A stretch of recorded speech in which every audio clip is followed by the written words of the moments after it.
Here we go, it's finally done. Look, yeah.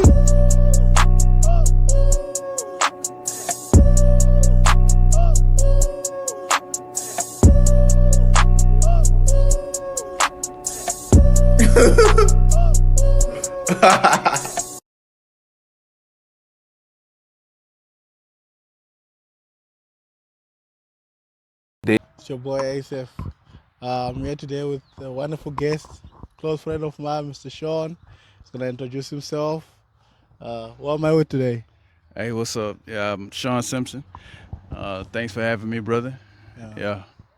Yeah, man. So today we're gonna be touching about different topics, man. Like for those who are single, like you get to know who is the one, so that you don't waste your time. And he's quite an elder, like he's been in the streets and stuff like that. So yeah, we'll just learn from you, man. Tell us about like where you come from, man. Like tell us about your upbringing, like if you don't mind. Yo, I didn't realize I was an elder yet, but yeah, I guess I'm getting up there in age. But yeah, I grew up in the 90s, man. And so in the States, in America, in Houston, Texas, is a pretty big city. Grew up with a broken family.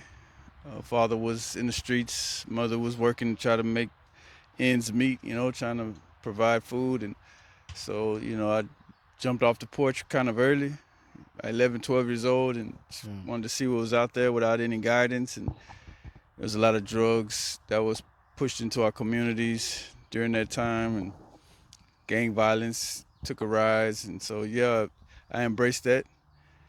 That was all that was around me, so it's kind of survival of the fittest.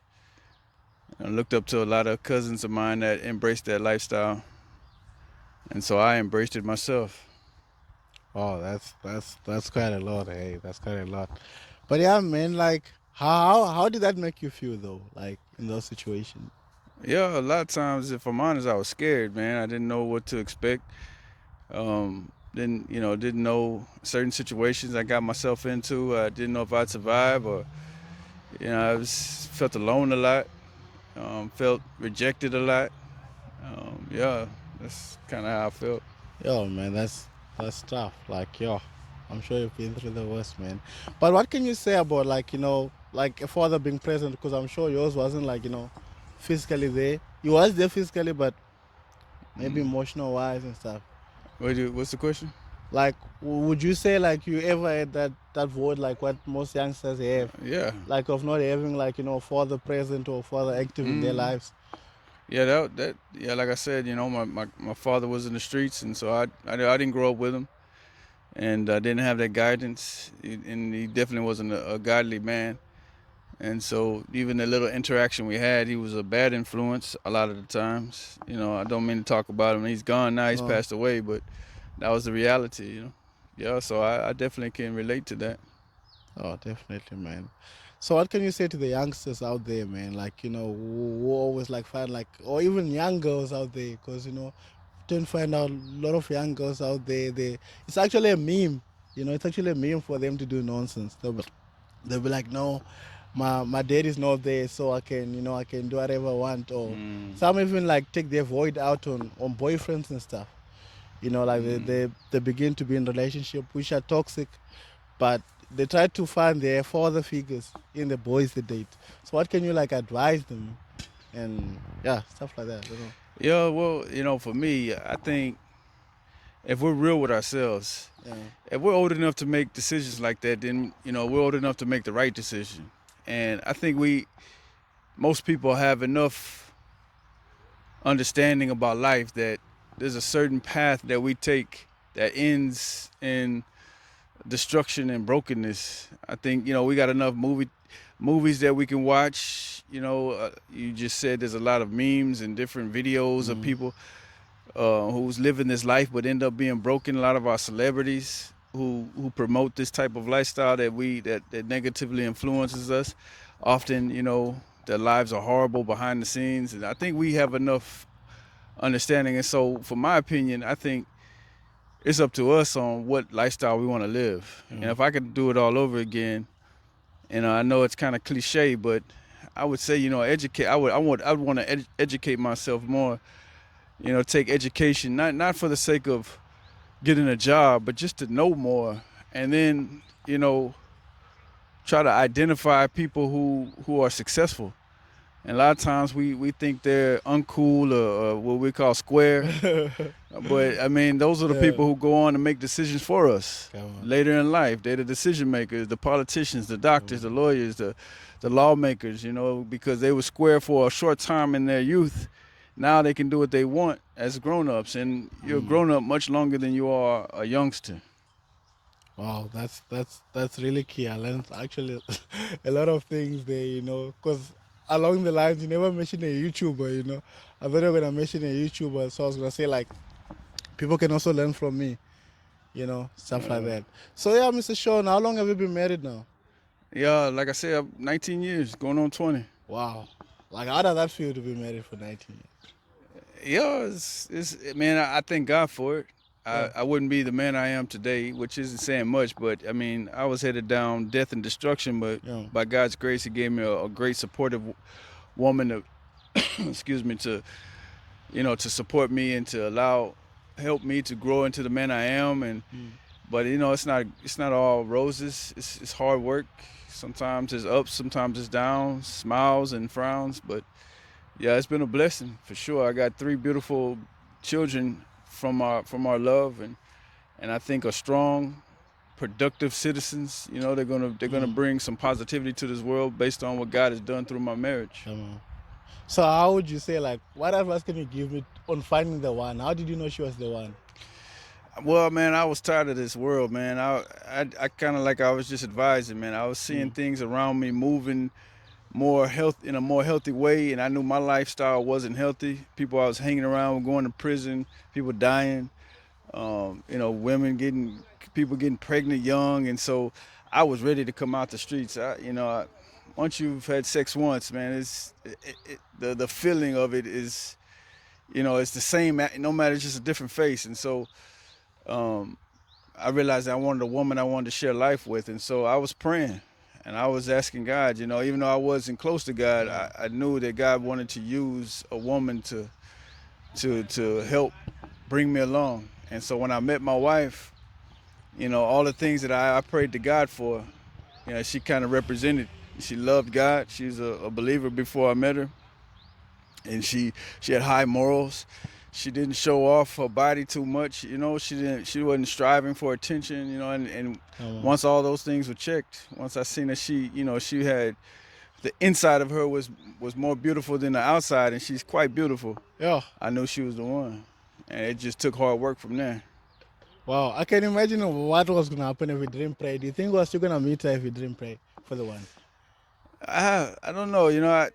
I don't think my prayer changes my destination before Christ. Now I realize, I think that was God's plan for me. I wasn't a believer. I just thought, everybody else prays. So I wasn't really praying by faith. I was just praying because It's like, that's just what people do. Yeah, yeah. But now as a believer, I realize just how powerful prayer is. Having a relationship with God and then asking from that place within a relationship with God. So prayer actually has helped us to sustain the marriage. But as far as meeting the one, God revealed to me what was right. I accepted it and surrendered to it. And I think that ultimately is what helped me to find the woman that I wanted, that God had for me. Yeah, because most of the time, like especially in our day and age, like we meet a person, we meet like a girl, we date like for a year or something, we can say we share it much, but definitely, like on social media will be booming and stuff. After like 2 or 3 years, things cut off, like people just separate, and already there'll be attachment from, intercourse and stuff like that. So like, I always try to save myself from that stuff, like I That's don't want to good. like say, okay, I made the one, this one is the one, because I think from all the girls I've met so far, I always thought they were the one, So like, yeah, that's where like I wanted like, your advice, like how would you know Yeah. she's the one? Yeah, I think for me, man, sex isn't a relationship. Sex is physical. Come on. Making love in a marriage, now that's life-giving. Yeah. And so I knew she was the one because it wasn't about just sex. It wasn't just because I'm horny and she's horny. I think it was more about, man, we want to build a life. We want to see what God has for us. Yeah. And standing on her standing on her biblical principles and allowing God to wash over me Come on. the truth of what God says about me, and then growing with me, you know, it was obvious she was the one. You know, it was going to be something that was going to last because it was more than physical. And then we went into the relationship knowing this ain't just a date. You know, dating is just practice of how to get divorced. Yeah. Because you date and you break up, you date and you break up, and so you know that's not what we wanted to do. If we were going to do that and say that we're committed to each other, that means we're committed to marriage, and we established that at the beginning of the relationship. And if you're not with it, then you know if she Yeah, wouldn't you have been with it, she could have moved on. So what steps would you say I should take, like for me to have like a healthy relationship? Or let's say you're advising your kids or something, like regarding dating. What would you say to them? Like, should they wait until they're older, or what should they look out for? You know, and stuff like Well, you and my kids' age are different, you know. So you're in your 20s, that. Yeah. and so I would advise you to prepare yourself. You know, you gotta. I told my daughter the other day, maybe 2 days ago, how are you going to, you know, you got to know yourself to be able to be the woman that got to the man that God has for you. And you also got to know what you want. You won't know what you want unless you know yourself. And in knowing yourself, what I mean by that is, what is your standards? How far can you go? How do you handle disappointment? How do you, you know, pick yourself back up? How do you challenge yourself intellectually, spiritually? You know, you got to know your limits. Because as soon as you invite somebody into your life, then if you don't know your limits, and then they're going to add to the pressure of, you know, you trying to find yourself, it often won't work out. And so I would advise you, brother, to, you know, to get yourself mentally in a place. You say, Yeah. you know, financially is also important, because finances is one of the biggest reasons why people, you know, divorce. It's not a reason me and my wife made that decision a long time ago. We wouldn't fight over money, but it is a big problem. Wow. So, you know, even if you don't make a lot of money, knowing how to manage money, knowing, you know, how to earn money in different unorthodox ways, just knowing yourself. And then that will prepare you for the woman that God has for you. Wow. Because you don't know who it is. So there's no way you're going to recognize, even if you meet her, you won't know it until down the road. Yeah. But you know you. And so if you know you, and she's involved in your life, she gets involved in your life, then you know what you're willing to accept and not accept. And from that place, you can grow. Wow. I learned so much, actually. I'm actually learning so much. And what about childhood traumas? What happened to those? Do you first deal with it, or you guys deal with it together? Childhood trauma. Yeah, like scars from back Yeah. then. What do you do with that? Depends, man. Like, some people need counseling. Some people need to go to professional counseling. Not even Christian counseling. Sometimes it's psychological counseling. But some people, Christian counseling. Some people just prayer and fasting. But there is a need to let go and let God. You know that there's nothing you can do. You can't live in the past. So however, you got to get to that place of where life is still rolling, and it'll roll over you if you don't move on from your childhood trauma. You'll find yourself building up more trauma and more trauma the more you dwell on the past trauma. Wow. Yeah, so whatever that takes, you got to figure that out. And for me, you know, in the streets, you just get up and go. You got to get it happen, you know, and you don't really have a choice. And not until I became older, you know, started realizing there were some things I needed to talk through. But yeah, you got to get up and keep moving. Yeah. And a person by faith, you know, you're a man of God. You moving forward, you're moving with God. You know, and so you pray and you ask God to search your inner man and help you as well. Yeah. So like I think like one of the last questions, Mr. Sean, I would ask, like, usually, like, you know, parents will say, like, for example, like my parents, they like to say, like, you see the truth when you're older. You know, we see the truth, like what you always tell you, like, you know, like the guidance and stuff like that. So what should you, like, you know, there are a lot of things that I can agree with them by now. I was saying, like, wow, we're supposed to be serious in school, stuff like that. So what would you say to the younger you, if you could see the younger Sean? What should you tell the younger Sean from your perspective now? Like, what would you have done differently? About school. No, regarding anything, I'm just using that as an example. Yeah, no, I would, like I think I kind of mentioned it earlier, man, and I knew it at the time, but it just wasn't cool to do it. But being around people who you know, who's going somewhere. You can see that they have a strategy, you know, that they have drive, and they're not just going aimless.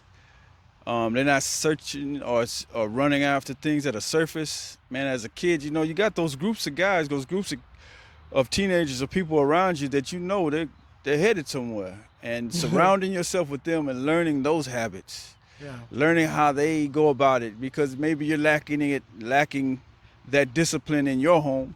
You can learn it from those who are receiving that. Circle, you see, and so that's the main thing I would do is instead of trying to surround myself with thugs and people who I thought were cool, surround myself with people who are going somewhere, who see something bigger than what's right in front of them. Yeah, that's what I want to say. Like, you know, that's what I want to say, because I feel like that looks cool. You know, you go to a club, you post it, yo, this person, but in the long-term run, man, like, you know, you come back, you're looking like, nah, I should have done things differently, man. Yeah, you're creating memories instead of future plans. Wow, that's a cool thing. So create memories instead of future plans. But yeah, man, Mr. Sean, thank you for having me. Thank you for having me. I thank you for coming through, actually. I really appreciate it. Bro. But I don't know if you have a question for me, though. Like, if you had one question for me before we end.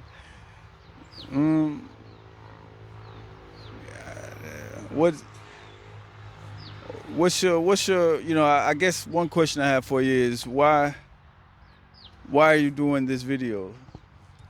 This video or the video that's gonna come up also? Just why am I sitting here? Like, what's the purpose of these interviews? No, man, for people to learn out there, man. Like, for people to learn out there that even like the older people we look up to, they also have struggles, and you know, they also been through what we went through.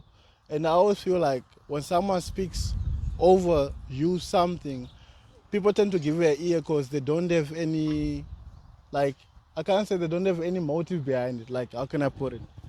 Now, for instance, if you meet someone along the road and offers you advice, you already know, like, that person just genuinely cares about you, because that person has nothing to gain from you and nothing to lose from you, you know? But sometimes it tends to, when a person, like, for example, let's put a scenario of when a pastor preaches to someone who lives nearby, even though if it's the truth, it seems like the pastor is preaching about that person because that person knows the person. You see, I don't know if it makes sense. I know what you're saying. But I feel like I just felt in my heart, man, like you the Lord put something on your heart, and you know, you could have blessed 1 or 2, 3, 4, 5, 6. I don't know how many, but I really feel like, even to the more videos that are coming, because the whole point is to inspire, to motivate, you know, to show people there's hope, you know, out there. Like, life is not that's boring, and I also want to add something meaningful to the content, because most of the kids my age, they're doing content, but most of them, like, it's just content about, like, smash and pass. For me, it's quite cool for our age, but for me, I don't see myself going that route. So I want to do something, you know, unique, where people can come and share their stories also. Learning new things, man. So yeah, I don't know if that answers your... Nah, that's good. Yeah. So yeah, man. But yeah, nothing else, right? Nah, that's good. So yeah, guys, thank you so much, man, for your time. And once again, man, just thank Mr. Sean for coming through. And yeah, guys, see you next time, man. Thanks. Blessings. Blessings, man. Yeah. They are just in it for it, but they are tired, Shem. They don't know what's going to happen tomorrow. They left everything in God's hands.